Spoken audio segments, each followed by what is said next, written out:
খ্রিস্ট বিশ্বাসী ভাই বোনেরা, মথি 26 পাঠ 2, মথি 26 অধ্যায় ঈশ্বর কি বলছেন আজ আমরা জানব। খ্রিস্ট বিশ্বাসী ভাই বোনেরা, ভিডিওটি প্রথম থেকে শেষ পর্যন্ত সবাই দেখবে।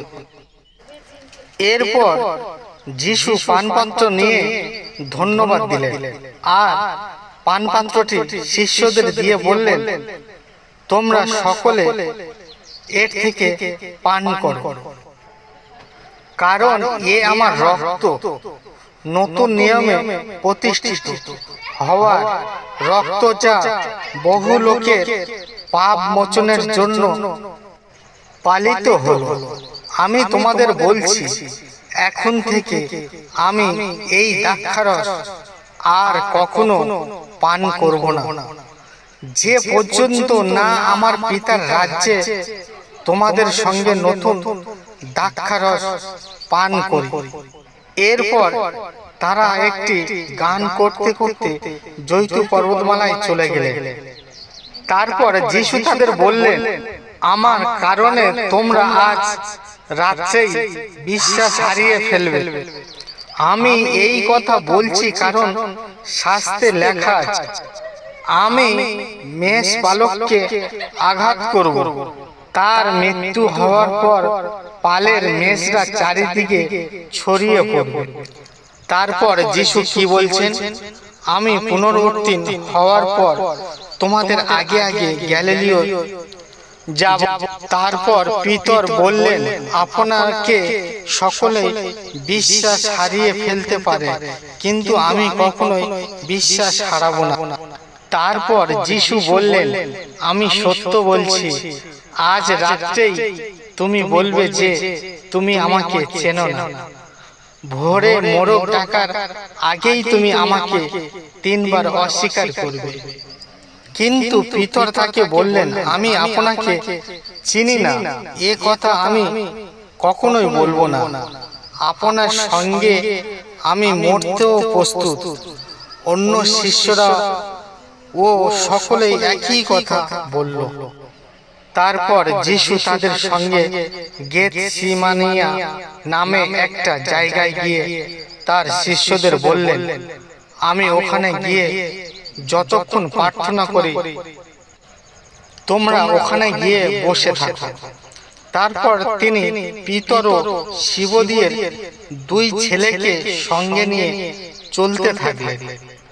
তারপর যিশু যেতে যেতে তার মন এত উদ্বেগ ও ব্যথায় ভরে গেল, তিনি অভিভূত হয়ে পড়লেন। তারপর যিশু তাদের বললেন, দুঃখে আমার হৃদয় ভেঙে যাচ্ছে, তোমরা এখানে থাকো আর আমার সঙ্গে জেগে থাকো। তারপর তিনি কিছু দূরে গিয়ে মাটিতে উপুর হয়ে পড়ে প্রার্থনা করে বললেন, আমার পিতা, যদি সম্ভব হয় তবে এই কষ্টের পান পাত্র আমার কাছ থেকে দূরে চলে যায়, তবু আমার ইচ্ছে মতো নয়, কিন্তু তোমার ইচ্ছে পূর্ণ হোক। বিশ্বাসী ভাই বোনেরা, যিশু এত কষ্টের মধ্যেও কি বলছে শুনুন, পিতা, আজ আমার ইচ্ছা নয়, তোমার ইচ্ছা মতন কাজ হোক, তোমার ইচ্ছাই পূর্ণ হোক। চলুন ঈশ্বরকে ধন্যবাদ দিই। Hallelujah, hallelujah, hallelujah. পরে তিনি ফিরে এসে দেখলেন শিষ্যরা আবার ঘুমিয়ে পড়েছে, কারণ তাদের চোখ ভারী হয়ে গিয়েছিল। তখন তিনি তাদের ছেড়ে চলে গেলেন ও তৃতীয়বার প্রার্থনা করলেন। তিনি আগের মতন সেই একই কথা বলে প্রার্থনা করলেন। তারপর তিনি শিষ্যদের কাছে এসে বললেন, তোমরা এখনো ঘুমিয়ে রয়েছো ও বিশ্রাম করছো? শোনো, সময় ঘনিয়ে এলো, মানব পুত্রকে পাপীদের হাতে তুলে দেওয়া হবে। ওঠো, চলো আমরা যাই, ওই দেখো যে লোক আমায় ধরিয়ে দেবে সে এসে গেছে। যিশু তখনও কথা বলছেন, এমন সময় সেই 12 জন শিষ্যর মধ্যে একজন যিহুদা সেখানে এসে হাজির হলো। তার সঙ্গে বহু লোক ছোঁড়া ও লাঠি নিয়ে এলো। প্রধান যাজকরাও সমাজপতিরা এদের পাঠিয়েছিলেন। যে তাকে ধরিয়ে দিচ্ছিল সে ওই লোকদের একটা সাক্ষী চিহ্ন দিয়ে বলেছিল, আমি যাকে চুমু দেব সে ওই লোক, তাকে তোমরা ধরবে। এরপর জিহুদা যিশুর কাছে এগিয়ে এসে বলল, গুরু নমস্কার। এই বলে সে যিশুকে চুমু দিল। তারপর যিশু তাকে বললেন, বন্ধু, তুমি যা করতে এসেছো তাই করো। তখন তারা এগিয়ে এসে জাপটে ধরে যিশুকে গ্রেফতার করল। সেই সময় যিশুর সঙ্গীদের মধ্যে একজন তরোয়াল বের করে মহাযাজকদের দাসকে আঘাত করে তার একটা কান কেটে দিলেন।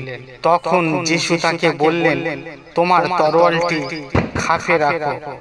যারা তরোয়াল চালায় তারা তরোয়ালে আঘাতেই মরবে।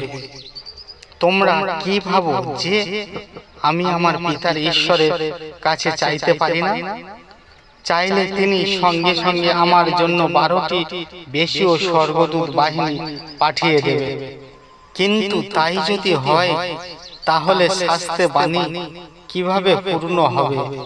শাস্ত্রে যখন বলেছে এইভাবেই সবকিছু হবে, তখন অবশ্যই হবে।